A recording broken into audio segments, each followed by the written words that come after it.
નમસ્કાર વિદ્યાર્થી મિત્રો, છેલ્લે આપણે ચેપ્ટર નંબર 3 છે એની અંદર કોષની માહિતી છે મેળવતા હતા. ચેપ્ટર નંબર 3 નો પહેલો ભાગ વિદ્યુત રાસાયણિક કોષ એની ચર્ચા આપણે ચાલુ કરી હતી. વિદ્યુત રાસાયણિક કોષ છે અને ગેલ્વેનિક કોષ પણ કહેવામાં આવે છે અને વોલ્ટેઇક કોષ પણ કહેવામાં આવે છે. ઘણા બધા પ્રકારના વિદ્યુત રાસાયણિક કોષ હોય છે. જે કોષમાંથી તમને વિદ્યુત પ્રવાહ મળતો હોય, કોષનો મતલબ થાય બેટરી, જે કોષમાંથી તમને વિદ્યુત પ્રવાહ મળતો હોય એવા બધા કોષને વિદ્યુત રાસાયણિક કોષ કહેવામાં આવે છે. વિદ્યુત રાસાયણિક કોષ છે એ રાસાયણિક ઉર્જાનું વિદ્યુત ઉર્જામાં રૂપાંતરણ કરે છે. એમાંનો એક બહુ જાણીતો વિદ્યુત રાસાયણિક કોષ ડેનિયલ કોષ, એની ચર્ચા આપણે જોઈ હતી. ડેનિયલ કોષ છે એની રચના કઈ રીતે બનાવી શકાય છે. ડેનિયલ કોષ છે એમાં 12 થી વિરુદ્ધ દિશામાં તમે વિદ્યુત પ્રવાહ લાગુ પાડો તો કઈ કઈ પરિસ્થિતિ ઉદ્ભવે છે એની ચર્ચા કરી હતી. હવે પછીનો આપણો ટોપિક છે વિદ્યુત ધ્રુવ પોટેન્શિયલ. વિદ્યુત ધ્રુવ પોટેન્શિયલ એટલે શું? હવે વિદ્યુત ધ્રુવ એટલે શું એ તો આપણને ખબર છે. સામાન્ય રીતે વિદ્યુત ધ્રુવ કેવું હોય તો દ્રાવણની અંદર તમે જે ધાતુની પટ્ટી ડુબાડો છો એ ધાતુની પટ્ટીને શું કહેવામાં આવે છે? વિદ્યુત ધ્રુવ કહેવામાં આવે છે. પાછું એક વખત યાદ કરો, ડેનિયલ કોષની રચનામાં તમે શું કરતા હતા તો કે એક બાજુ ઝિંક સલ્ફેટનું દ્રાવણ છે એ ભરતા. ચાલો, આ ઝિંક સલ્ફેટનું દ્રાવણ છે, ZnSO4 નું દ્રાવણ ઝિંક સલ્ફેટ. બીજી બાજુ કોપર સલ્ફેટનું દ્રાવણ હતું. ચાલો, આ બીજું પાત્ર છે. આ પાત્રની અંદર કોપર સલ્ફેટનું દ્રાવણ છે એ ભરેલું છે, CuSO4. આ દ્રાવણ છે એને વિદ્યુત વિભાજ્ય કહેવામાં આવે છે. આ બે દ્રાવણો છે એને શું કહેવામાં આવે છે? વિદ્યુત વિભાજ્ય. એટલે એક બાજુ ઝિંક સલ્ફેટનું દ્રાવણ ભર્યું છે, એક બાજુ કોપર સલ્ફેટનું દ્રાવણ ભર્યું છે. હવે ઝિંક સલ્ફેટનું દ્રાવણ જે પાત્રમાં ભરેલું છે એની અંદર હું આ ઝિંકની પટ્ટી છે એ ડુબાડું છું અને કોપર સલ્ફેટનું દ્રાવણ જે પાત્રમાં ભરેલું છે એ પાત્રમાં થોડીક બહાર રહે એ રીતે હું કોપરની પટ્ટી છે એ ડુબાડું છું. તો અહીંયા મેં કોપરની પટ્ટી છે એ ડુબાડેલી છે. હવે તો કે આ બંને પટ્ટીઓ છે એને વાહક તાર મારફતે ગેલ્વેનોમીટર અથવા વોલ્ટમીટર અથવા એ મીટર વચ્ચે રાખી અને આ રીતે જોડવામાં આવે છે. જો જરૂર જણાય તો તમે આ રીતે સ્વિચ રાખી શકો છો, બરોબર, જેથી પ્રક્રિયા અટકાવી શકાય. ઈચ્છા પડે ત્યારે પ્રક્રિયા પાછી ચાલુ કરી શકાય. ક્ષાર સેતુ છે એ આપણે મૂકીએ છીએ. ક્ષાર સેતુનું કામ શું છે તો કે બે દ્રાવણને વિદ્યુતીય રીતે તટસ્થ રાખવાનું કામ છે. પ્રક્રિયા દરમિયાન એક દ્રાવણમાં જો ધન વીજભાર વધી જાય ઋણ વીજભાર કરતા, તો ક્ષાર સેતુ છે એ બીજી બાજુથી ઋણ વીજભાર લઈ એ દ્રાવણમાં નાખી દે એટલે વધારાના ધન વીજભાર તટસ્થ થઈ જાય. તો ક્ષાર સેતુનું કામ છે એ બે દ્રાવણને વિદ્યુતીય રીતે તટસ્થ રાખવાનું છે.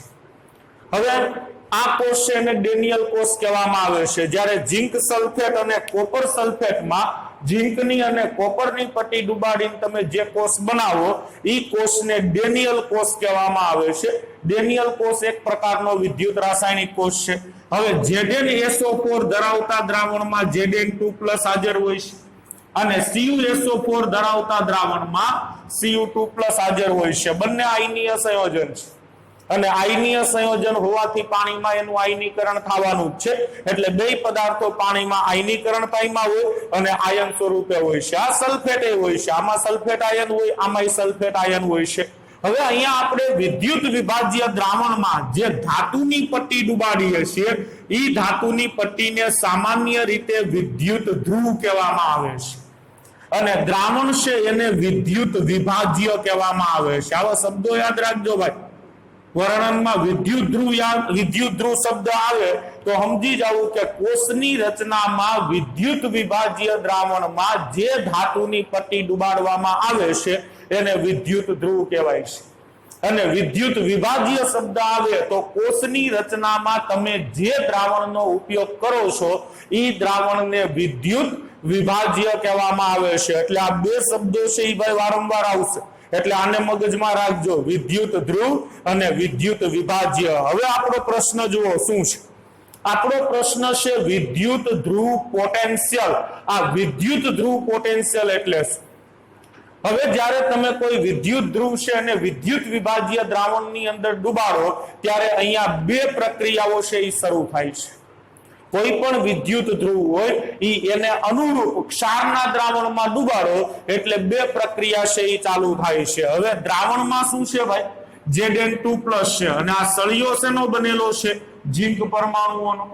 એટલે અહીંયા સળિયામાં રહેલા જે ઝીંકના પરમાણુઓ છે એ આયન સ્વરૂપે દ્રાવણમાં જવાનું ધીમે ધીમે ચાલુ કરશે. ઝીંકના પરમાણુઓ જે ઝીંકની પટ્ટીની અંદર છે એ આયન સ્વરૂપે દ્રાવણમાં જવાનું ચાલુ કરશે. હવે ઝીંકના પરમાણુઓ આયન સ્વરૂપે દ્રાવણમાં ક્યારે જાય? તો કે એ અહીંયા બે ઇલેક્ટ્રોન ગુમાવશે, Zn માંથી Zn2+ બનશે, પછી Zn2+ દ્રાવણમાં વયો જાય અને બે ઇલેક્ટ્રોન છે એ અહીંયા પ્લેટ ઉપર રહેશે.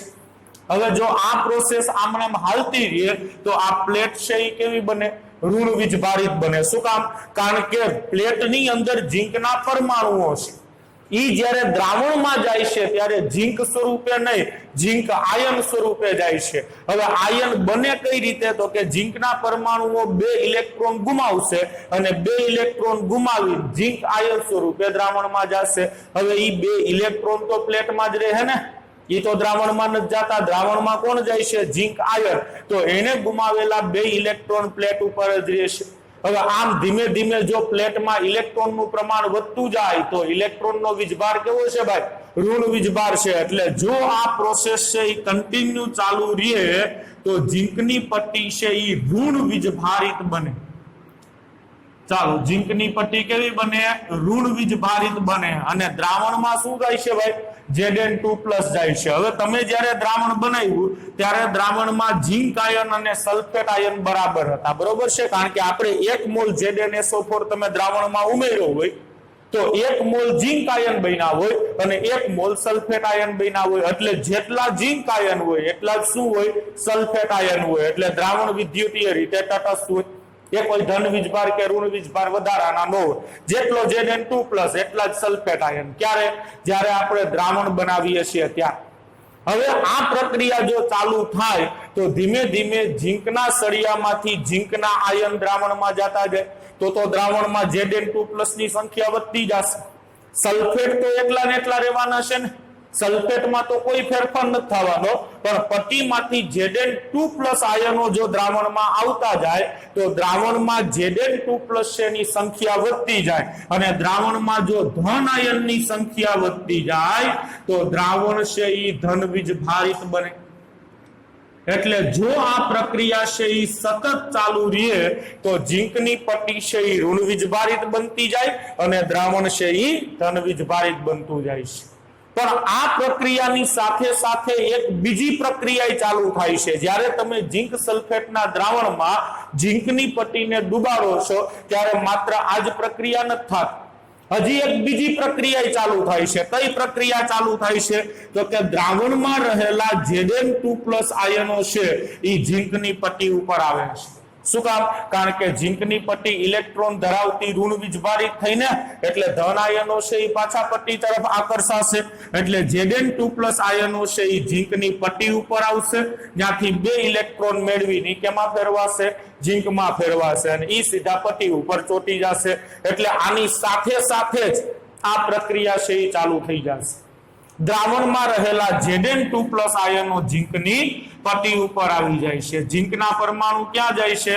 દ્રાવણમાં જાય છે. હવે જો આ ઘટના બનતી હોય તો શું થશે? Zn2+ એટલે ધન આયન છે એ ઝીંકની પટ્ટી ઉપર જમા થાય છે અને પટ્ટી ઉપર ધન આયન જમા થતા જાય તો પટ્ટી કેવી બનતી જાય ભાઈ? ધન વીજભારિત છે એ બનતી જાય. પટ્ટી ઉપર જો ધન વીજભાર જમા થતા જાય તો પટ્ટી છે એ ધન વીજભાર બનતી જાય અને દ્રાવણમાંથી માત્ર Zn2+ જ ઝીંકની પટ્ટી ઉપર જાય, સલ્ફેટ તો કઈ જતા નથી. તો દ્રાવણમાં Zn2+ ની સંખ્યા ઘટે તો સામે સલ્ફેટની સંખ્યા વધે તો દ્રાવણ છે એ ઋણ વીજભારિત બનતું જાય. દ્રાવણ છે એ કેવું બનશે? ઋણ વીજભારિત છે એ બનતું જશે. એટલે દ્રાવણ છે એ ઋણ વીજભારિત બનશે. હવે જ્યારે તમે વિદ્યુત ધ્રુવ છે અને વિદ્યુત વિભાજ્ય દ્રાવણમાં ડુબાડો છો ત્યારે આ બંને પ્રક્રિયાઓ છે એ ચાલુ થઈ જાય છે.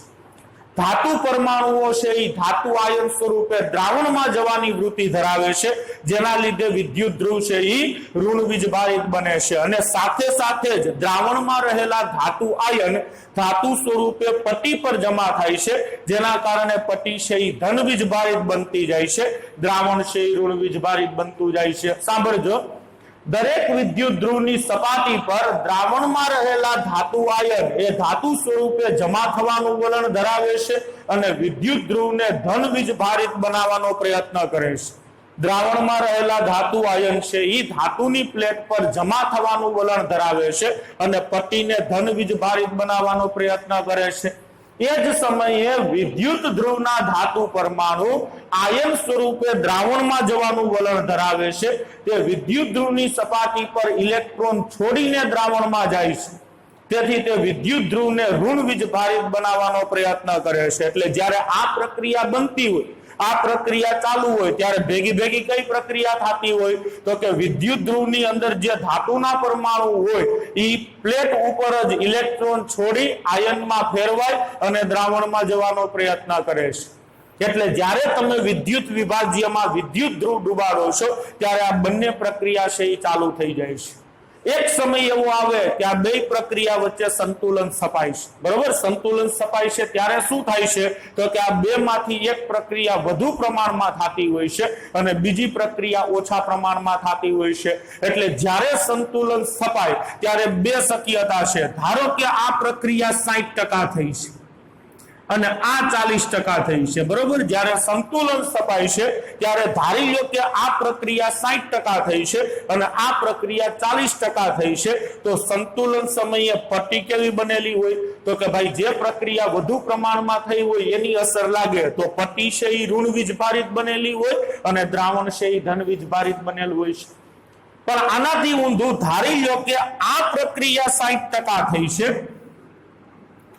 અને આ પ્રક્રિયા 40% થઈ છે, તો પટ્ટી છે એ ધન વીજભારિત બનશે અને દ્રાવણ છે એ ઋણ વીજભારિત બનશે। કહેવાનો મતલબ કે જ્યારે વિદ્યુત વિભાજ્ય દ્રાવણમાં સંતુલન સ્થપાય છે ત્યારે બે પ્રક્રિયા સરખા પ્રમાણમાં થયેલ નથી હોતી।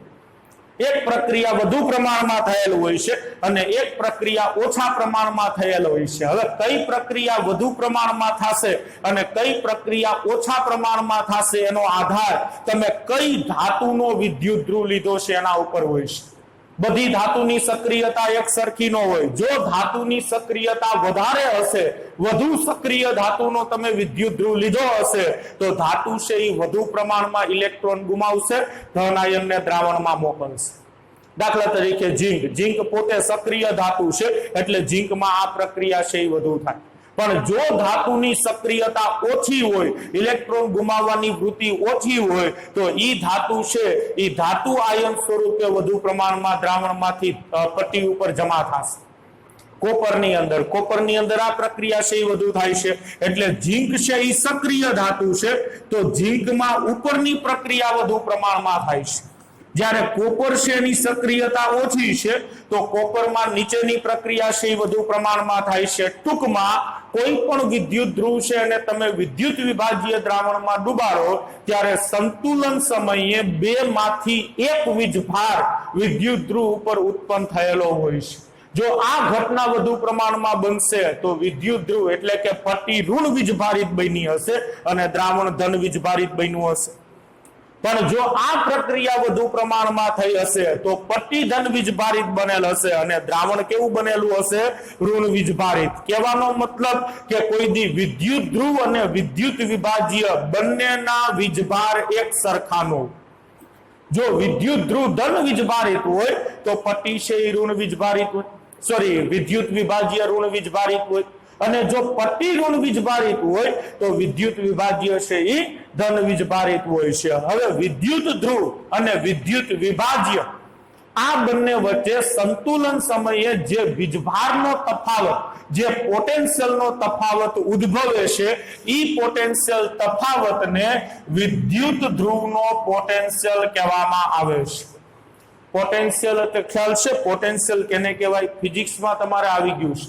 ईएमएफ गुजरातीमां कहेवाय वीज चालक बळ पोटेन्शियल एटले वीज चालक बळ फिजिक्स प्रमाणे व्याख्या आपो तो कोई पण एक जग्याए रहेला वीजभारने बीजी जग्याए लई जवा माटे तमारे जेटલું बळ આપવું પડે જેટલા બળની જરૂર પડે ઈ બળને ઈ વીજભારનો પોટેન્શિયલ કહેવામાં આવે છે વીજભારને કોઈ એક જગ્યાએથી બીજી જગ્યાએ લઈ જવા માટે જરૂરી બળને વીજભારનો પોટેન્શિયલ કહેવામાં આવે છે ગુજરાતીમાં એને વીજ ચાલક બળ કહેવામાં આવે છે ઇંગ્લિશમાં ઇલેક્ટ્રોમોટિવ ફોર્સ ઘણી વખત ટૂંકમાં એને ઈએમએફ કહેવામાં આવે છે આપણે વિદ્યુત ધ્રુવના પોટેન્શિયલની ચર્ચા કરવી છે એક કોષમાં બે વિદ્યુત ધ્રુવ હોય છે અને બેયને જુદા જુદા પોટેન્શિયલ હોય છે संतुलन समये द्रावणनी सापेक्षमां विद्युत ध्रुव धन अथवा ऋण वीजभार धरावे छे એટલે જો આ પ્રક્રિયા વધુ પ્રમાણમાં થશે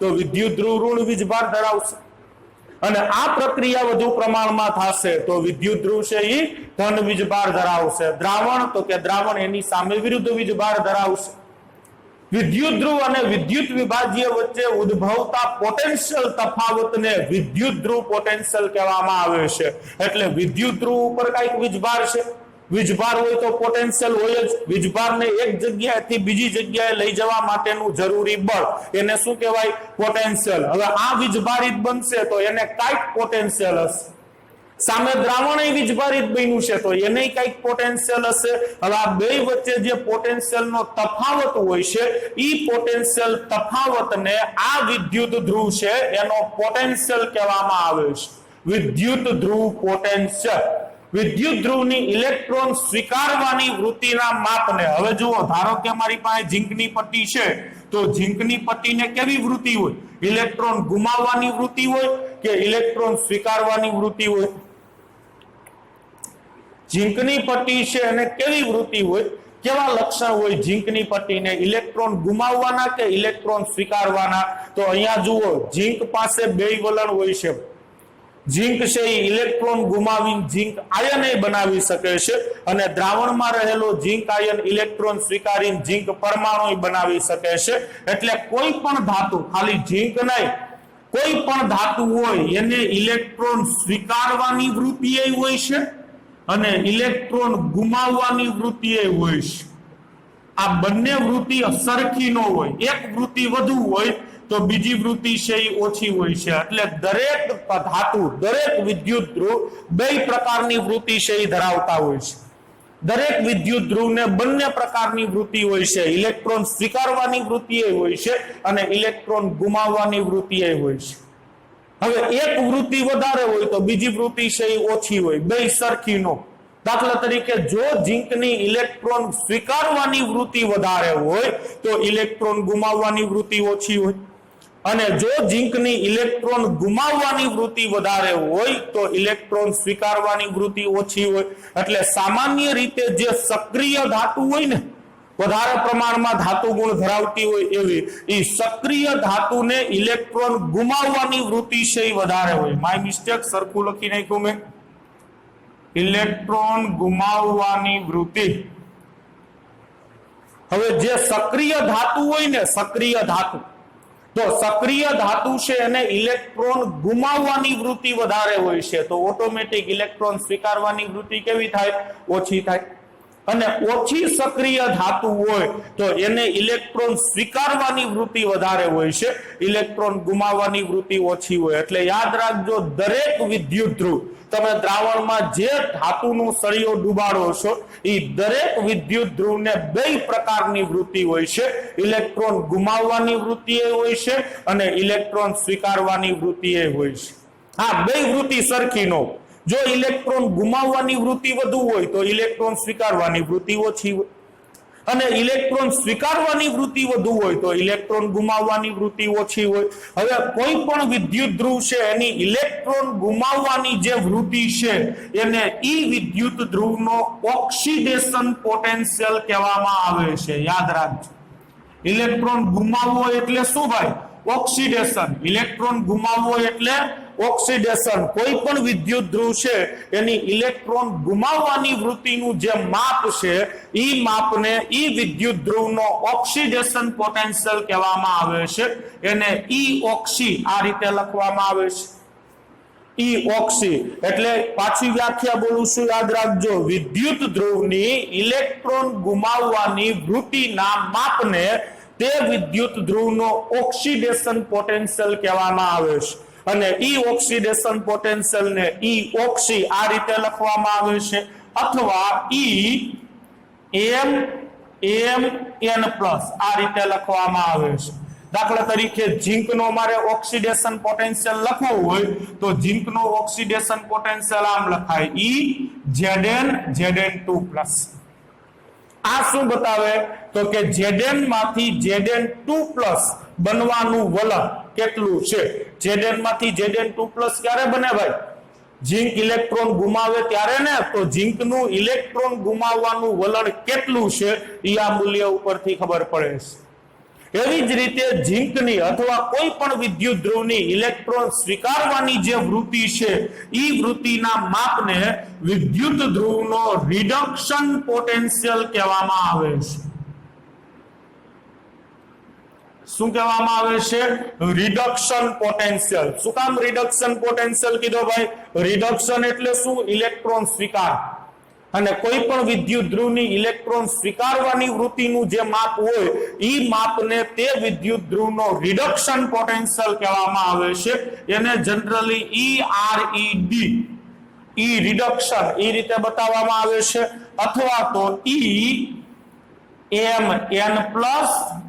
આ રીતે બતાવવામાં આવે છે હવે ફેર કેટલો છે જુઓ આ ઝીંક છે એનો મારે રિડક્શન પોટેન્શિયલ બતાવવું હોય તો આમ બતાવવો પડે Zn2+ Zn જુઓ જી દેખાવમાં સરખા જેવું લાગશે પણ બેયમાં ઘણો ફેર છે તમને એમસીક્યુ ની અંદર દાખલા આપશે ને એમાં આવા લોચા કરશે તમારે પહેલા તો ઈ જોવું પડશે કે આ ઓક્સિડેશન પોટેન્શિયલ છે કે રિડક્શન પોટેન્શિયલ છે તો ઈ તમને અહીંથી ખબર પડશે અહીંયા જુઓ જી Zn માંથી શું બન્યું Zn2+ કઈ રીતે બને ભાઈ ઇલેક્ટ્રોન ગુમાવીને બને કે સ્વીકારી Zn માંથી Zn2+ કઈ રીતે બને ઇલેક્ટ્રોન ગુમાવીને કે ઇલેક્ટ્રોન સ્વીકારી Zn બે ઇલેક્ટ્રોન ગુમાવે ત્યારે Zn2+ બને ને એટલે Zn માંથી Zn2+ ઇલેક્ટ્રોન ગુમાવીને બને છે તો આ ઓક્સિડેશન પોટેન્શિયલ થયો કારણ કે ઇલેક્ટ્રોન ગુમાવવો એટલે ઓક્સિડેશન અહીંયા મેં શું લખ્યું જુઓ પહેલા Zn2+ લખ્યું ઓબ્લિક પછી Zn લખ્યું છે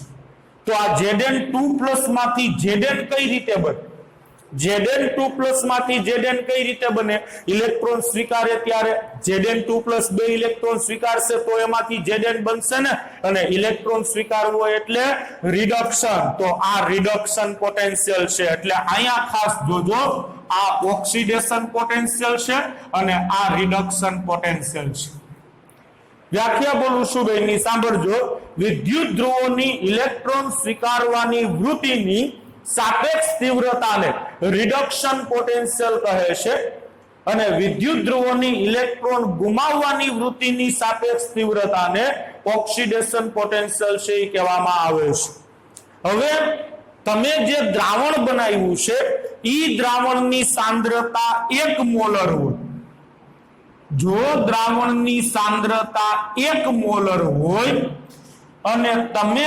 298 કેલ્વિન તાપમાને વિદ્યુત ધ્રુવની આ વૃત્તિને માપો એટલે વિદ્યુત ધ્રુવની ઇલેક્ટ્રોન સ્વીકારવાની વૃત્તિ અથવા તો ઇલેક્ટ્રોન ગુમાવવાની વૃત્તિને 298 કેલ્વિન તાપમાને માપો અને તમે જે દ્રાવણમાં વિદ્યુત ધ્રુવને ડુબાડ્યો છે એ દ્રાવણની સાંદ્રતા 1 મોલર હોય તો આ બંને પોટેન્શિયલ છે એને પ્રમાણિત વિદ્યુત ધ્રુવ પોટેન્શિયલ કહેવાય છે પ્રમાણિત ઓક્સિડેશન પોટેન્શિયલ અને પ્રમાણિત રિડક્શન પોટેન્શિયલ પણ પ્રમાણિત શબ્દ ક્યારે લાગે તો કે બે શરતનું પાલન થવું જોઈએ ભાઈ કઈ બે શરત તો કે તમે વિદ્યુત ધ્રુવને જે દ્રાવણમાં ડુબાડો છો ઈ દ્રાવણની સાંદ્રતા ફરજિયાત 1 મોલર હોવી જોઈએ અને 298 કેલ્વિન એટલે કે 25 અંશ સેલ્સિયસ તાપમાને તમે આ પોટેન્શિયલનું માપન કરેલું હોવું જોઈએ તો જ પોટેન્શિયલ છે અને પ્રમાણિત જો ઓક્સિડેશન પોટેન્શિયલ માપ્યો હોય તો પ્રમાણિત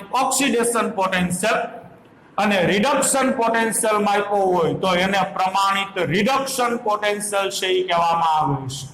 હવે પ્રમાણિત ઓક્સિડેશન કે પ્રમાણિત રિડક્શન પોટેન્શિયલ છે એને E0 વડે દર્શાવવામાં આવે છે. એટલે ઉપર જો 0 લખેલો હોય ને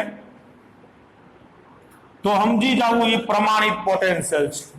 અહીંયા 0 નથી ઉપર તો બિન પ્રમાણિત. એનો મતલબ તો કે આ માપ્યો ત્યારે કાં દ્રાવણની સાંદ્રતા 1 મોલર નહીં હોય અને કાં તાપમાન 298 કેલ્વિન નહીં હોય. પણ જ્યારે અહીંયા ઉપર 0 આપેલું હોય, ધારી લો કે અહીંયા આમ 0 છે તો આને બોલાય પ્રમાણિત ઓક્સિડેશન પોટેન્શિયલ. અહીંયા 0 હોય તો બોલાય પ્રમાણિત રિડક્શન પોટેન્શિયલ. બરોબર. તો ઉપર 0 હોય તો એ પ્રમાણિત અવસ્થાના પોટેન્શિયલ છે એમ કેમ. પ્રમાણિત અવસ્થા માટે 2 શરત જરૂરી છે. ઉપર 0 હોય ત્યાંથી તમને ખબર પડી જવી જોઈએ કે ભાઈ દ્રાવણમાં જે ધાતુનો સળિયો ડુબાડ્યો છે એ દ્રાવણની સાંદ્રતા 1 મોલર છે અને આ વૃત્તિનું માપન 298 કેલ્વિન તાપમાને કરેલું છે તો જ ઉપર 0 છે આ. બાકી ઉપર 0 છે એ નો આ. સમજાઈ ગયું. એટલે દરેક વિદ્યુત ધ્રુવ છે એને 2 પ્રકારના પોટેન્શિયલ હોય છે, ઓક્સિડેશન પોટેન્શિયલ અને રિડક્શન પોટેન્શિયલ. જો દ્રાવણની સાંદ્રતા 1 મોલર હોય અને તાપમાન 298 કેલ્વિન તાપમાન રાખ્યું હોય તો દરેક વિદ્યુત ધ્રુવના બંને પોટેન્શિયલને પ્રમાણિત વિદ્યુત ધ્રુવ પોટેન્શિયલ અથવા પ્રમાણિત ઓક્સિડેશન પોટેન્શિયલ અને પ્રમાણિત રિડક્શન પોટેન્શિયલ કહેવામાં આવે છે. હવે સાંભળજો, તમને એમ કહેવામાં આવે કે ભાઈ મેગ્નેશિયમ માટે E0 Mg2 Mg બરાબર 2.37 વોલ્ટ છે. તો આનો મતલબ શું થાય? પહેલા તો પોટેન્શિયલ કેવો છે? ઉપર 0 છે એટલે પ્રમાણિત છે. બરોબર છે. પછી ઓક્સિડેશન પોટેન્શિયલ છે કે રિડક્શન પોટેન્શિયલ છે? તો ઈ તમને અહીંથી ખબર પડશે. Mg2+ માંથી શું બને છે? Mg. કઈ રીતે બને? ઇલેક્ટ્રોન ગુમાવીને બને કે સ્વીકારીને બને? Mg2+ માંથી Mg કઈ રીતે બને? ઇલેક્ટ્રોન ગુમાવીને કે ઇલેક્ટ્રોન સ્વીકારીને? Mg2+ 2 ઇલેક્ટ્રોન સ્વીકારે ત્યારે Mg બને ને. અહીંયા Mg એ 2 ઇલેક્ટ્રોન સ્વીકાર્યા અને ઇલેક્ટ્રોન સ્વીકારવો એટલે રિડક્શન. તો આ મેગ્નેશિયમનો રિડક્શન પોટેન્શિયલ છે. યાદ રાખજો, આ મેગ્નેશિયમનો રિડક્શન પોટેન્શિયલ છે. કેવો? પ્રમાણિત રિડક્શન પોટેન્શિયલ. એટલે મેગ્નેશિયમની ઇલેક્ટ્રોન સ્વીકારવાની વૃત્તિનું આ માપ છે. મેગ્નેશિયમની ઇલેક્ટ્રોન સ્વીકારવાની વૃત્તિ ખાલી જાણકારી માટે એક ઉદાહરણ સ્વરૂપે લીધું છે. ચાલો, મેગ્નેશિયમનો રિડક્શન પોટેન્શિયલ 2.37 છે તો મેગ્નેશિયમનો પ્રમાણિત ઓક્સિડેશન પોટેન્શિયલ કેટલો થશે? E0 Mg Mg2+. દેખાણો ફરક બેમાં? આમાં Mg2+ માંથી Mg બનતું હતું, અહીંયા શું બને છે? Mg માંથી Mg2+. તો આને મેગ્નેશિયમનો પ્રમાણિત ઓક્સિડેશન પોટેન્શિયલ કહેવાય છે. ઈ કેટલો હોય ખબર છે? કોઈ પણ વિદ્યુત ધ્રુવ માટે સાંભળજો ખાસ, હવે જે લાઈન બોલું છું એ બહુ અગત્યની છે. કોઈ પણ વિદ્યુત ધ્રુવ માટે પ્રમાણિત ઓક્સિડેશન પોટેન્શિયલ અને પ્રમાણિત રિડક્શન પોટેન્શિયલના મૂલ્યો હંમેશા સમાન હોય છે, માત્ર ચિહ્ન વિરોધી હોય છે. એટલે કોઈ પણ વિદ્યુત ધ્રુવ લ્યો ને એના પ્રમાણિત ઓક્સિડેશન પોટેન્શિયલનું અને પ્રમાણિત રિડક્શન પોટેન્શિયલનું મૂલ્ય સરખું જ હોય. જેટલો પ્રમાણિત ઓક્સિડેશન પોટેન્શિયલ હોય ને એટલો જ પ્રમાણિત રિડક્શન પોટેન્શિયલ હોય. પણ ફેર એટલો છે, જો ઓક્સિડેશન પોટેન્શિયલ ધન હોય તો રિડક્શન પોટેન્શિયલ ઋણ, અને જો ઓક્સિડેશન પોટેન્શિયલ ઋણ હોય તો રિડક્શન પોટેન્શિયલ ધન હોય. દાખલા તરીકે મેગ્નેશિયમનો રિડક્શન પોટેન્શિયલ +2.37 વોલ્ટ છે તો મેગ્નેશિયમનો ઓક્સિડેશન પોટેન્શિયલ થશે -2.37 વોલ્ટ. બેયના મૂલ્ય સરખા, પણ એક પ્લસ તો બીજું માઇનસ. હવે ધારી લો કે એલ્યુમિનિયમ છે એનો પ્રમાણિત કયો પોટેન્શિયલ છે? ભાઈ જરા કાઈ કયો તો. કેવો પોટેન્શિયલ છે? ઓક્સિડેશન પોટેન્શિયલ છે કે રિડક્શન પોટેન્શિયલ? Al માંથી શું બને છે? Al3+. ક્યારે બને? એલ્યુમિનિયમ ઇલેક્ટ્રોન ગુમાવે ત્યારે ને. એટલે આ ઓક્સિડેશન પોટેન્શિયલ છે. ચાલો, એલ્યુમિનિયમનો ઓક્સિડેશન પોટેન્શિયલ ધારી લો કે 3.21 વોલ્ટ છે તો એલ્યુમિનિયમનો પ્રમાણિત રિડક્શન પોટેન્શિયલ કેટલો થશે? Al3+ Al. આ રિડક્શન પોટેન્શિયલ થઈ ગયું. ઈ કેટલો થશે તો કે બસ આટલો જ થાય, પણ ચિહ્ન વિરોધી, એટલે જો ઓક્સિડેશન પોટેન્શિયલ ધન હોય તો રિડક્શન પોટેન્શિયલ એટલો જ પણ ઋણ હોય છે, અને જો ઓક્સિડેશન પોટેન્શિયલ ઋણ હોય તો રિડક્શન પોટેન્શિયલ એટલો જ પણ ધન હોય છે. એટલે દરેક વિદ્યુત ધ્રુવ માટે ઓક્સિડેશન પોટેન્શિયલ અને રિડક્શન પોટેન્શિયલ ના મૂલ્ય સમાન હોય છે. પ્રમાણિત અવસ્થામાં હો ભાઈ, પાછું જોજો, પ્રમાણિત અવસ્થા લઈને બેઠો છું, એટલે દરેક વિદ્યુત ધ્રુવ માટે પ્રમાણિત અવસ્થામાં ઓક્સિડેશન પોટેન્શિયલ અને રિડક્શન પોટેન્શિયલ સરખા જ હોય છે.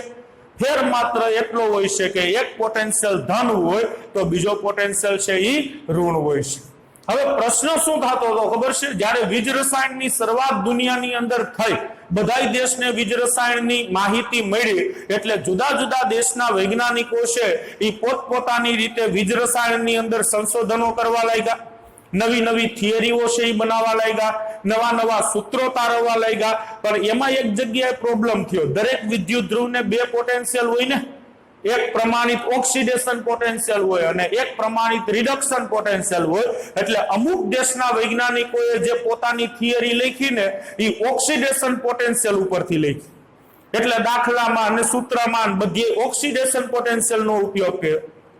અમુક દેશમાં વૈજ્ઞાનિકો છે એને પોતાની થિયરીમાં રિડક્શન પોટેન્શિયલનો વધારે ઉપયોગ કર્યો, રિડક્શન પોટેન્શિયલને મહત્વ આપ્યું. એટલે આ રીતે અમુક થિયરી છે એમાં ઓક્સિડેશન પોટેન્શિયલને ધ્યાનમાં રાખવામાં આવ્યો, અમુક થિયરી છે એમાં રિડક્શન પોટેન્શિયલને ધ્યાનમાં રાખવામાં આવ્યો. તો આના લીધે એક જ કન્સેપ્ટની બે થિયરીઓ જુદી જુદી પડી. હવે એકમાં તમે ઓક્સિડેશન પોટેન્શિયલને ધ્યાનમાં લ્યો, ધારો કે ઓક્સિડેશન પોટેન્શિયલ છે એ ધન છે, બીજી થિયરીમાં રિડક્શન પોટેન્શિયલને ધ્યાનમાં લ્યો તો એ તો ઋણ હોય ને ભાઈ. એટલે આ રીતે ગૂંચવણ ઊભી થવા મળી. અમુક થિયરીમાં ઓક્સિડેશન પોટેન્શિયલને ધ્યાનમાં રાખવામાં આવ્યો, અમુકમાં રિડક્શન પોટેન્શિયલને ધ્યાનમાં રાખવામાં આવ્યો. એટલે આઈયુપીએસસી ના સભ્યોએ એવી ભલામણ કરી કે ભાઈ એક સૂત્રતા જાળવી રાખવા માટે, સમાનતા જાળવી રાખવા માટે આજ પછી ઇલેક્ટ્રોકેમિસ્ટ્રી વીજ રસાયણની જેટલી થિયરીઓ લખાય એ બધાયમાં ફરજિયાત રિડક્શન પોટેન્શિયલને ધ્યાનમાં લેવું. બેમાંથી એકની તો પસંદગી કરવાની જ હતી, એટલે રિડક્શન પોટેન્શિયલની પસંદગી આઈયુપીએસસી વાળાએ કરી કે ભાઈ હવે પછી જે થિયરીઓ લખવામાં આવે, અત્યાર સુધી ભલે જે થયું, હવે જે થિયરીઓ લખવામાં આવે એ બધાયમાં ફરજિયાત રિડક્શન પોટેન્શિયલ ને જ પ્રાધાન્ય આપવાનું, કોઈ ઓક્સિડેશન પોટેન્શિયલ ઉપર થિયરી લખવી નહીં, જેના લીધે આખી દુનિયામાં એક સૂત્રતા જળવાઈ રહે. અને ત્યારથી જ રિડક્શન પોટેન્શિયલ છે એને પ્રમાણિત વિદ્યુત ધ્રુવ પોટેન્શિયલ કહેવામાં આવે છે. કોઈ જગ્યાએ વિદ્યુત ધ્રુવ પોટેન્શિયલ લખેલું હોય તો વિદ્યુત ધ્રુવ પોટેન્શિયલ તો બે પ્રકારના હોય ભાઈ, ઓક્સિડેશન પોટેન્શિયલ હોય, રિડક્શન પોટેન્શિયલ હોય. વિદ્યુત ધ્રુવ પોટેન્શિયલ એટલે શું? તો જો તમને ચોખવટ ન કરી હોય, ખાલી વિદ્યુત ધ્રુવ પોટેન્શિયલ કીધું હોય તો એને ફરજિયાત તમારે રિડક્શન પોટેન્શિયલ જ સમજવાનો છે. આપણા સૂત્રો થિયરીઓ હવે બધાયમાં આપણે રિડક્શન પોટેન્શિયલ છે એને જ પ્રાધાન્ય આપવાનું છે. પણ ખબર હોવી જોઈએ ઓક્સિડેશન પોટેન્શિયલ કહેવાય કેમ. આ જેડબલઈ, નીટ, ગુજરાત બોર્ડ, ગુજકેટ આ બધા શું કરે છે? ભૂલ ખવડાવવા માટે, ટ્વિસ્ટિંગ કરવા માટે દાખલામાં ખરેખર હોય જરૂરી રિડક્શન પોટેન્શિયલ, પણ તમને રકમમાં આપી દે ઓક્સિડેશન પોટેન્શિયલ. તો તમને ખબર હોવી જોઈએ કે ઓક્સિડેશન પોટેન્શિયલ ને રિડક્શન પોટેન્શિયલ સરખા જ હોય, ચિહ્ન વિરોધી હોય તો તમારે ચિહ્ન બદલાવવું પડશે. તમને રકમમાં ઓક્સિડેશન પોટેન્શિયલ આપ્યો હોય, તમારે જો રિડક્શન પોટેન્શિયલ જોતો હોય તો તમારે એનું ચિહ્ન બદલાવવું પડે, પ્લસ હોય તો માઇનસ કરવું પડે અને માઇનસ હોય તો પ્લસ કરવું પડે. એટલે પરીક્ષાની અંદર ટ્વિસ્ટિંગ કરવા માટે અત્યારે રિડક્શન પોટેન્શિયલ ઉપયોગી છે, બાકી ક્યાંય નથી વપરાતો. પરીક્ષામાં ટ્વિસ્ટિંગ કરવું આપણે જોશું એવા દાખલા એટલે ખ્યાલ આવશે. બાકી થિયરી સૂત્ર બધાની અંદર રિડક્શન પોટેન્શિયલ છે અને જ મહત્વ આપવામાં આવે છે. સાંભળજો, જો અર્ધકોષની રચનામાં વપરાયેલ દ્રાવણની સાંદ્રતા 1 મોલર હોય ત્યારે વિદ્યુત ધ્રુવ પોટેન્શિયલને પ્રમાણિત વિદ્યુત ધ્રુવ પોટેન્શિયલ કહેવામાં આવે છે. બેમાંથી કોઈ પણ પ્રકારનો પોટેન્શિયલ હોય ભાઈ, એ ઓક્સિડેશન પોટેન્શિયલ હોય કે રિડક્શન પોટેન્શિયલ હોય, સાંદ્રતા 1 મોલર હોય, જો કે પ્રમાણિત અવસ્થા તાપમાન તો 298 જ આપણે માપ્યું, કોઈ પણ વિદ્યુત ધ્રુવનો પોટેન્શિયલ માપવો હોય તો પહેલા વિદ્યુત ધ્રુવને ગરમ કરીને 100°C લઈ જાય પછી પોટેન્શિયલ માપીને એમ તો નથી કરતા. સામાન્ય તાપમાને જ પોટેન્શિયલ માપતા હોઈએ છે, એટલે તાપમાન તો ઓલવેઝ 298 કેલ્વિન જ હોય, એટલે ઈ તો તમે નો બોલો તો હાલે. પણ આ ખાસ અગત્યનું છે, સાંદ્રતા હંમેશા 1 મોલર હોય એવું જરૂરી નથી. એટલે બધાય વિદ્યુત ધ્રુવ પોટેન્શિયલ ને પ્રમાણિત નો કહેવાય. જ્યારે દ્રાવણની સાંદ્રતા 1 મોલર હોય ત્યારે વિદ્યુત ધ્રુવ પછી જે હોય, ઓક્સિડેશન હોય તો ભલે, રિડક્શન પોટેન્શિયલ હોય તો ભલે, એને પ્રમાણિત વિદ્યુત ધ્રુવ પોટેન્શિયલ છે એ કહેવામાં આવે છે. આઈયુપીએસસી પ્રણાલિકા પ્રમાણે પ્રમાણિત રિડક્શન પોટેન્શિયલ ને પ્રમાણિત વિદ્યુત ધ્રુવ પોટેન્શિયલ કહેવામાં આવે છે. એટલે કોઈ જગ્યાએ માત્ર પ્રમાણિત વિદ્યુત ધ્રુવ પોટેન્શિયલ એવું લખ્યું છે. પ્રમાણિત વિદ્યુત ધ્રુવ પોટેન્શિયલ, તમને ચોખવટ નથી કરી કે ઓક્સિડેશન પોટેન્શિયલ છે કે રિડક્શન પોટેન્શિયલ, ખાલી પ્રમાણિત વિદ્યુત ધ્રુવ પોટેન્શિયલ લખેલું છે તો એને તમારે ફરજિયાત પ્રમાણિત રિડક્શન પોટેન્શિયલ જ સમજવાનો છે. પ્રમાણિત રિડક્શન પોટેન્શિયલ, આવું હું નથી કહેતો, આઈયુપીએસસી એક પરંપરા બનાવેલી છે કે કોઈ પણ જગ્યાએ પ્રમાણિત વિદ્યુત ધ્રુવ પોટેન્શિયલ લખેલું હોય તો એને પ્રમાણિત રિડક્શન પોટેન્શિયલ જ સમજવામાં આવે છે. હવે ગેલ્વેનિક કોષમાં જે વિદ્યુત ધ્રુવ પર ઓક્સિડેશન થાય છે, આપણને ખબર છે ગેલ્વેનિક કોષ આપણે સારી રીતે જોઈ ગયા છે. ગેલ્વેનિક કોષમાં પ્રક્રિયા કઈ થાય છે ભાઈ? તો કે Zn + Cu2+, એમાંથી Zn2+ + Cu, આવી પ્રક્રિયા છે એ ગેલ્વેનિક કોષની અંદર થાય છે, બરોબર છે. હવે Zn માંથી શું બને છે? Zn2+. કઈ પ્રક્રિયા થાય? ઓક્સિડેશન. હવે ઓક્સિડેશન પ્રક્રિયા ક્યાં થશે? તો કે ઝિંક માંથી Zn2+. હવે જ્યાં ઝિંક નો સળિયો હોય ત્યાં જ ઓક્સિડેશન પ્રક્રિયા થાય. એટલે જે વિદ્યુત ધ્રુવ ઉપર ઓક્સિડેશન થાય છે ગેલ્વેનિક કોષમાં, એ વિદ્યુત ધ્રુવ છે એને એનોડ કહેવામાં આવે છે. જો કે આ વસ્તુ આપણા માટે નવી નથી, આપણે જોઈ ગયા છે. અને અહીંયા શું થાય છે? તો કે Cu2+ નું Cu માં રૂપાંતરણ થાય છે. Cu2+ નું Cu માં રૂપાંતરણ એટલે રિડક્શન. રિડક્શન કોનું થાય છે? Cu2+ નું. Cu2+ ક્યાં છે? તો કે આ પાત્રમાં જ્યાં કોપરનો સળિયો ડુબાડેલો છે ત્યાં રિડક્શનની પ્રક્રિયા થાય છે. તો રિડક્શન થતું હોય ઈ ભાગને કેથોડ કહેવામાં આવે છે. શું કહેવામાં આવે છે? કેથોડ. અહીંયા હવે જુઓ, આ ઓક્સિડેશનની પ્રક્રિયા, Zn માંથી Zn2+ ઇલેક્ટ્રોન ગુમાવો, અને આ રિડક્શનની પ્રક્રિયા Zn2+ માંથી Zn ઇલેક્ટ્રોન સ્વીકારવો, તો અહીંયા ઓક્સિડેશન થયું. એનો મતલબ કે આના કરતા આ પ્રક્રિયા વધુ પ્રમાણમાં થઈ છે, બરાબર. આ પ્રક્રિયા અહીંયા વધુ પ્રમાણમાં થઈ છે, ઓક્સિડેશન વાળી પ્રક્રિયા, તો જ આપણને આ પ્રક્રિયા મળી હોય. હવે ઓક્સિડેશન વાળી પ્રક્રિયા થઈ હોય ત્યારે પટ્ટી કેવી બનેલી હોય? ઋણ વીજભારિત બનેલી હોય. એટલે યાદ રાખજો, ડેનિયલ કોષમાં ઝિંકનો સળિયો ઋણ વીજભારિત હોય છે, ત્યાં ઓક્સિડેશન થાય છે, એને એનોડ કહેવાય છે. હવે અહીંયા શું થતું હોય? તો કે કોપર વાળા ભાગમાં રિડક્શન પ્રક્રિયા વધુ થતી હોય છે, ઓક્સિડેશન કરતા રિડક્શન પ્રક્રિયા વધુ થતી હોય છે. અને રિડક્શન પ્રક્રિયા વધુ થાય ત્યારે પટ્ટી કેવી બને ભાઈ? ધન વીજભારિત બને. એટલે અહીંયા રિડક્શન વધુ થાય છે ઓક્સિડેશન કરતા, એટલે પટ્ટી છે એ ધન વીજભારિત બનશે, અને ધન વીજભારિત બને છે તો દ્રાવણ ઋણ વીજભારિત. તો કોપર સલ્ફેટના દ્રાવણમાં કોપરનો સળિયો ડુબાડેલો છે ત્યાં ઓક્સિડેશન કરતા રિડક્શન વધુ થાય છે, પટ્ટી ધન વીજભારિત હોય છે, અને તેને કેથોડ કહેવામાં આવે છે. દ્રાવણની સાપેક્ષમાં જ્યાં વીજભાર ઋણ હોય, અહીંયા દ્રાવણનો વીજભાર છે એ ધન હોય. ટૂંકમાં વિદ્યુત ધ્રુવનો જે વીજભાર હોય એના કરતા દ્રાવણનો વીજભાર છે એ વિરોધી હોય. ઝિંકની પટ્ટી છે એ ધન વીજભારિત છે, તો ઋણ વીજભારિત છે, તો દ્રાવણ ધન વીજભારિત થશે. અહીંયા કોપરનો સળિયો ધન વીજભારિત છે તો દ્રાવણ કેવું થશે? ઋણ વીજભારિત થશે. હવે જ્યારે સ્વિચ ચાલુ કરવામાં આવે છે ત્યારે કોષમાં ઇલેક્ટ્રોનનો પ્રવાહ બાહ્ય પરિપથમાં એનોડ થી કેથોડ તરફ વહે છે. હવે તમે સ્વિચને ચાલુ કરી દો તો ઇલેક્ટ્રોનનો પ્રવાહ ક્યાંથી કઈ બાજુ જશે?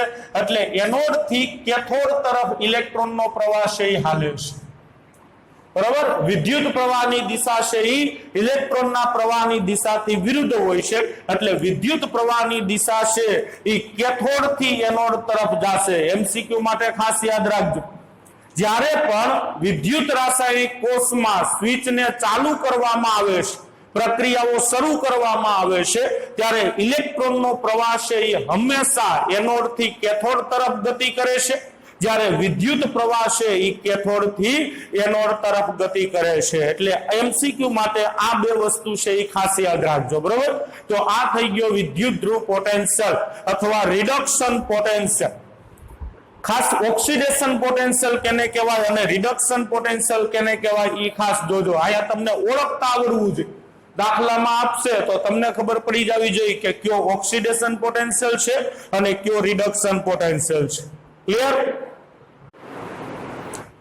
ચાલો હવે પછીનો કન્સેપ્ટ છે કોષ પોટેન્શિયલ અથવા પ્રમાણિત કોષ પોટેન્શિયલ. જોજો આની આગળ આપણે જે કન્સેપ્ટ લીધો એ વિદ્યુત ધ્રુવ પોટેન્શિયલ હતો અને આ છે કોષ પોટેન્શિયલ. બેમાં ફેર એટલો છે, આ સિમ્બોલ બેનો સરખો છે, પણ કોષ પોટેન્શિયલ હોય તો અહીંયા કોષ અથવા સેલ લખેલું હોય છે, બાકી બે દર્શાવાય તો ઈ થી જ. પોટેન્શિયલ શબ્દ આવે એટલે ઈ હોય જ, પણ અર્ધકોષનો પોટેન્શિયલ હોય, ધાતુનો પોટેન્શિયલ હોય, વિદ્યુત ધ્રુવનો પોટેન્શિયલ. તો વિદ્યુત ધ્રુવના પોટેન્શિયલમાં અહીંયા તમને ધાતુના આયન અને પરમાણુના સૂત્ર આપેલા Mg2+ / Mg કે Zn/Zn2+ એ વિદ્યુત ધ્રુવ પોટેન્શિયલ હોય અને કોષ પોટેન્શિયલ હોય તો ત્યાં સેલ અથવા કોષ છે એ લખેલું હોય છે. હવે વિદ્યુત રાસાયણિક કોષ છે એ રાસાયણિક ઉર્જાનું વિદ્યુત ઉર્જામાં રૂપાંતરણ કરતું એક સાધન છે. આપણે જોઈ ગયા કે ભાઈ વિદ્યુત રાસાયણિક કોષ શું છે, તો કે વિદ્યુત રાસાયણિક કોષ એક એવું સાધન છે કે જે રાસાયણિક ઉર્જાનું કેમાં રૂપાંતરણ કરે છે, વિદ્યુત ઉર્જા. અને ઈ વિદ્યુત ઉર્જા છે એ આપણને આપે છે. કોષમાંથી આપણને વિદ્યુત પ્રવાહ છે એ મળે છે. પાછું એક વખત યાદ કરાવું, ડેનિયલ કોષમાં શું હતું, ZnSO4 ઝિંક સલ્ફેટનું દ્રાવણ છે. એની અંદર ઝિંકનો સળિયો ડુબાડો, બીજા પાત્રમાં કોપર સલ્ફેટનું દ્રાવણ લ્યો, એમાં કોપરનો સળિયો છે એ ડુબાડો. ચાલો આ ઝિંકનો સળિયો છે, બરોબર. આ ઝિંક સલ્ફેટનું દ્રાવણ, અહીંયા કોપર સલ્ફેટનું દ્રાવણ લીધું, એમાં કોપરનો સળિયો છે એ ડુબાડ્યો. ચાલો આ કોપરનો સળિયો, હાલો આ ક્ષાર સેતુ છે એ રાખી દીધો છે. બીજું આપણે શું કરતા હતા તો કે ઝિંક અને કોપરના સળિયાને વાહક તાર મારફતે એકબીજા હારે જોડતા હતા. વચ્ચે ગેલ્વેનોમીટર અથવા એમીટર અથવા વોલ્ટમીટર છે એ રાખવામાં આવે છે. તો આ પ્રકારે વિદ્યુત રાસાયણિક કોષ હોય છે. આમાંથી આપણને વિદ્યુત પ્રવાહ છે એ મળે છે. હવે કોષમાં જે બે વિદ્યુત ધ્રુવોને જોડતા ઝિંક અને કોપર, એને શું કહેવાય, વિદ્યુત ધ્રુવ કહેવાય. જ્યારે બે વિદ્યુત ધ્રુવોને વાહક તાર મારફતે જોડવામાં આવે છે ત્યારે ઇલેક્ટ્રોનનો પ્રવાહ એનોડથી કેથોડ તરફ ગતિ કરે છે. એ આપણને ખબર છે. ઇલેક્ટ્રોનનો પ્રવાહ ઝિંકથી કઈ બાજુ, કોપર બાજુ. ઇલેક્ટ્રોનનો પ્રવાહ છે એ એનોડથી કેથોડ તરફ ગતિ કરે છે અને બાહ્ય પરિપથ, જ્યાં બહારનો જે વાયર દેખાય છે, તાર દેખાય છે, એમાં વિદ્યુત પ્રવાહનું વહન થાય છે. વિદ્યુત પ્રવાહ કઈ દિશામાં હાલતો હોય તો કે ઈ કેથોડથી એનોડ તરફ હાલતો હોય છે. વિદ્યુત પ્રવાહની દિશા આ હોય છે. હવે કેટલો વિદ્યુત પ્રવાહ પસાર થાય છે એ તમે આ મીટર દ્વારા માપી શકો છો. જો એ વોલ્ટ મીટર હોય તો વિદ્યુત પ્રવાહ છે એ તમને વોલ્ટમાં મળશે. અહીંયા તમને જેટલો વિદ્યુત પ્રવાહ મળે એ વિદ્યુત પ્રવાહને જ આ કોષનો કોષ પોટેન્શિયલ કહેવામાં આવે છે. કોષ પોટેન્શિયલ એટલે શું, હાવ સિમ્પલ ભાષામાં કેવું હોય તો કોઈ પણ વિદ્યુત રાસાયણિક કોષમાંથી મળતા વિદ્યુત પ્રવાહનું મૂલ્ય, કોઈ પણ કોષ તમને કેટલો વિદ્યુત પ્રવાહ આપી શકે એને કોષનો કોષ પોટેન્શિયલ છે એ કહેવામાં આવે છે. ધારી લો કે આ કોષનો તમને કોષ પોટેન્શિયલ 2 મળે. અહીંયા વોલ્ટમીટરમાં જુઓ અને કાંટો જો 2 ઉપર હોય તો એનો મતલબ કે આ કોષનો કોષ પોટેન્શિયલ 2 વોલ્ટ છે. આ કોષમાંથી તમને એક સાથે વધુમાં વધુ 2 વોલ્ટ વિદ્યુત પ્રવાહ છે એ મળશે. એટલે કોષમાંના બંને વિદ્યુત ધ્રુવોને જોડતા બાહ્ય પરિપથમાંથી પસાર થતા વિદ્યુત પ્રવાહના મૂલ્યને જ તે કોષનો કોષ પોટેન્શિયલ છે એ કહેવામાં આવે છે. હવે બીજી એક વાત, જો કોષ 298 કેલ્વિન તાપમાને કાર્ય કરતો, એટલે કોષ જ્યારે ચાલુ હોય ત્યારે જો બહારનું તાપમાન 298 કેલ્વિન હોય, કોષમાં જે દ્રાવણનો ઉપયોગ થયો છે એ દ્રાવણની સાંદ્રતા 1 મોલર હોય. અને ઘણી વખત કોષમાં વાયુનો ઉપયોગ થતો હોય, આપણે આગળ જતા આવશે, હજી સુધીમાં આપણે એવો કોષ નથી જોયો કે જેમાં વાયુનો ઉપયોગ થતો હોય. જો કોષમાં વાયુનો ઉપયોગ થયો હોય તો ઈ વાયુનું દબાણ જો 1 બાર હોય, આ 3 શરતનું પાલન થતું હોય તો ઈ કોષના કોષ પોટેન્શિયલને પ્રમાણિત કોષ પોટેન્શિયલ કહેવામાં આવે છે. આને શું બોલાય? પ્રમાણિત કોષ પોટેન્શિયલ. પ્રમાણિત કોષ પોટેન્શિયલ માટેની શરતો શું શું? તો કે તાપમાન 298 કેલ્વિન હોવું જોઈએ.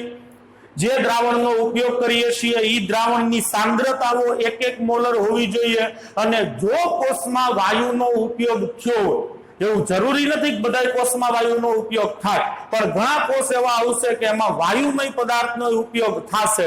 જો કોષમાં વાયુનો ઉપયોગ થયો હોય તો ઈ વાયુનું દબાણ 1 બાર હોવું જોઈએ. જો આટલી શરતનું પાલન થતું હોય તો એવા કોષના પોટેન્શિયલને પ્રમાણિત કોષ પોટેન્શિયલ કહેવામાં આવે છે. યાદ કરો, ડેનિયલ કોષનો પ્રમાણિત કોષ પોટેન્શિયલ આપણે આગળ આવી ગયો છે. ડેનિયલ કોષ છે એનો પ્રમાણિત કોષ પોટેન્શિયલ કેટલો છે? 1.1 વોલ્ટ છે. એટલે ડેનિયલ કોષ જ્યારે પ્રમાણિત અવસ્થામાં હોય ત્યારે વધુમાં વધુ 1.1 વોલ્ટ એક સાથે વિદ્યુત પ્રવાહ ઉત્પન્ન કરી શકે. પછી 1.1 વોલ્ટ સતત તમને મળતો જ, પણ 1.1 વોલ્ટ થી વધારે ન મળે, કારણ કે એનો પ્રમાણિત કોષ પોટેન્શિયલ છે. બરાબર?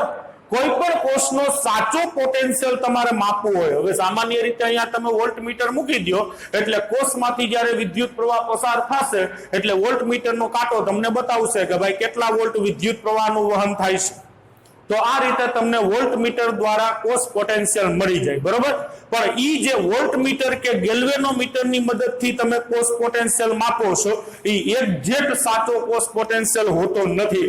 સાચો કોષ પોટેન્શિયલ તમારે જોતો હોય, કોઈ પણ કોષનો સાચો કોષ પોટેન્શિયલ, તો ઈ માપવા માટે એક સાધન આવે છે જેને પોટેન્શિયોમીટર કહેવામાં આવે છે. એમસીક્યુ માટે ખાસ, કોષનો સાચો પોટેન્શિયલ કયા મીટરની મદદથી અથવા કયા સાધનની મદદથી માપવામાં આવે છે? ઓપ્શનમાં ગેલ્વેનોમીટર ને એ મીટર ને વોલ્ટમીટર ને બધાય મીટર હશે, કિલોમીટર એક નહીં હોય. તો યાદ રાખજો, સાચો પોટેન્શિયલ છે એ હંમેશા પોટેન્શિયોમીટરની મદદથી માપવામાં આવે છે. પોટેન્શિયોમીટર તમારે 12મા ધોરણમાં ફિઝિક્સમાં પોટેન્શિયોમીટર આવશે, એના પ્રયોગો કરવાના આવશે. પ્રેક્ટિકલ લેબમાં તમે પોટેન્શિયોમીટર છે એને જોઈ શકશો, જો આ કોરોના જાહે તો. બાકી આમને માયલું તો ક્યાંથી જોઈ. પણ જ્યારે સ્કૂલ ચાલુ થાય, 12માના પ્રેક્ટિકલ ચાલુ થશે ત્યારે પોટેન્શિયોમીટરના પ્રેક્ટિકલ તમને આપેલા છે. એટલે પોટેન્શિયોમીટરની મદદથી કોઈ પણ કોષ છે એનો સાચો કોષ પોટેન્શિયલ છે એ માપી શકાય છે. આ કોષ પોટેન્શિયલ છે શું? તો કે ખરેખર તો કોષ પોટેન્શિયલ આ 2 વિદ્યુત ધ્રુવો કે જેમાંથી કોષ બન્યો છે એના પોટેન્શિયલનો તફાવત છે. આ વિદ્યુત ધ્રુવનો પોટેન્શિયલ એટલે આની આગળની આપણે થિયરી લીધી, વિદ્યુત ધ્રુવની ઇલેક્ટ્રોન સ્વીકારવાની વૃત્તિ છે એને વિદ્યુત ધ્રુવનો રિડક્શન પોટેન્શિયલ કહેવાય, અને ઇલેક્ટ્રોન ગુમાવવાની વૃત્તિ હોય એને ઓક્સિડેશન પોટેન્શિયલ કહેવાય. એટલે કોષ પોટેન્શિયલ છે ઈ સેલ ઈ ખરેખર તો 2 વિદ્યુત ધ્રુવોના પોટેન્શિયલનો તફાવત છે. કોઈ પણ કોષમાંથી તમને વધુમાં વધુ કેટલો વિદ્યુત પ્રવાહ મળી શકે? તો કે ઈ કોષ બનાવવા માટે તમે જે વિદ્યુત ધ્રુવોનો ઉપયોગ કર્યો છે ઈ વિદ્યુત ધ્રુવોના પોટેન્શિયલ વચ્ચે જે તફાવત હોય છે ઈ તફાવત જેટલો તમને કોષ પોટેન્શિયલ છે એ મળે છે. કોઈ પણ કોષનો કોષ પોટેન્શિયલ ગણવું હોય તો એના માટેનું એક સૂત્ર છે, જુઓ, ઈ સેલ બરાબર રિડક્શન પોટેન્શિયલ ઓફ કેથોડ. સાંભળજો, ફરજિયાત કેથોડનો reduction potential minus reduction potential of anode. એનોડનો રિડક્શન પોટેન્શિયલ. કોઈ પણ કોષ છે એનો તમારે જો કોષ પોટેન્શિયલ જોતો હોય, હજી આ કોષ બનાવ્યા પહેલા તમારે જાણવું હોય કે આ કોષમાંથી આપણને વધુમાં વધુ કેટલો વિદ્યુત પ્રવાહ મળશે, તો તમે આ સૂત્રની મદદથી ઈ કોષનો કોષ પોટેન્શિયલ છે એ ગણી શકો છો. તમારે શું કરવાનું? કોષ બનાવવા માટે જે 2 વિદ્યુત ધ્રુવોનો ઉપયોગ કર્યો છે એ 2 વિદ્યુત ધ્રુવોના રિડક્શન પોટેન્શિયલ તમે જાણતા હોવા જોઈએ. ઈ તમને ઈએમએફ શ્રેણી ઉપરથી મળી જાય. આપણે આગળ આવશે એક ઈએમએફ શ્રેણી બનાવવામાં આવી છે વૈજ્ઞાનિકો દ્વારા, જેમાં બધા વિદ્યુત ધ્રુવના પોટેન્શિયલ છે આપવામાં આવ્યા છે. કોઈને એમ થાય ભાઈ મારે રિડક્શન પોટેન્શિયલ નહીં, મારે ઓક્સિડેશન પોટેન્શિયલ ઉપરથી કોષ પોટેન્શિયલ જોતો છે, મેળવી શકાય. જો તમે ઓક્સિડેશન પોટેન્શિયલ નો ઉપયોગ કરવા માંગતા હોય તો પેલા એનોડ નો ઓક્સિડેશન પોટેન્શિયલ લેવાનો છે, માઇનસ કેથોડ નો ઓક્સિડેશન પોટેન્શિયલ. એટલે બેમાં ખાલી ફેર આટલો છે. બેમાંથી કોઈ પણ સૂત્ર વાપરશો જવાબ તમને સરખો જ મળશે. જો રિડક્શન પોટેન્શિયલ ઉપરથી તમારે કોષ પોટેન્શિયલ જોતો હોય તો કેથોડ માઇનસ એનોડ, અને ઓક્સિડેશન પોટેન્શિયલ ઉપરથી જો તમારે કોષ પોટેન્શિયલ જોતો હોય તો એનોડ માઇનસ કેથોડ. જો કે આ યુપીએસસી ને આપણે માન આપશું, આપણે રિડક્શન પોટેન્શિયલ છે એનો જ ઉપયોગ કરશું. એટલે ઓલું સૂત્ર જાણકારી માટે વાપરવાનું તો આપણે આ જ સૂત્ર છે. હવે જો બંને અર્ધકોષ પ્રમાણિત અવસ્થામાં હોય, એટલે તમે જે બે વિદ્યુત ધ્રુવો કોષ બનાવવા માટે લીધા છે એમાં દ્રાવણની સાંદ્રતા 1 મોલર હોય, તાપમાન 298 કેલ્વિન હોય, તો બે અર્ધકોષ બંને વિદ્યુત ધ્રુવોના જે પોટેન્શિયલ છે રિડક્શન પોટેન્શિયલ એ પ્રમાણિત રિડક્શન પોટેન્શિયલ થાય છે. અને જો બંને વિદ્યુત ધ્રુવોના રિડક્શન પોટેન્શિયલ પ્રમાણિત હોય તો એના ઉપરથી મળતો કોષ પોટેન્શિયલ એ કેવો હોય? પ્રમાણિત જ હોય. એટલે જો તમારે કોઈ પણ કોષનો પ્રમાણિત કોષ પોટેન્શિયલ જોતો હોય ને તો તમારે બે વિદ્યુત ધ્રુવોના પ્રમાણિત પોટેન્શિયલ છે એ મેળવવા. ચાલો ડેનિયલ કોષ માટે, આ ડેનિયલ કોષ છે, ડેનિયલ કોષ માટે મારે પ્રમાણિત કોષ પોટેન્શિયલ નું સૂત્ર લખવું છે. તો ડેનિયલ કોષ માટે શું સૂત્ર થાય જોજો, E0 સેલ પ્રમાણિત કોષ પોટેન્શિયલ બરાબર રિડક્શન પોટેન્શિયલ ઓફ કેથોડ. તો યાદ કરો ડેનિયલ કોષમાં કેથોડ કોણ છે? રિડક્શન ક્યાં થાય છે? તો કે કોપરમાં. આ કોપર છે એ કેથોડ તરીકે વર્તે છે, ઝિંક છે એ એનોડ તરીકે વર્તે છે. તો અહીંયા રિડક્શન પોટેન્શિયલ ઓફ પ્રમાણિત reduction potential of cathode, cathode copper છે, Cu2 Cu.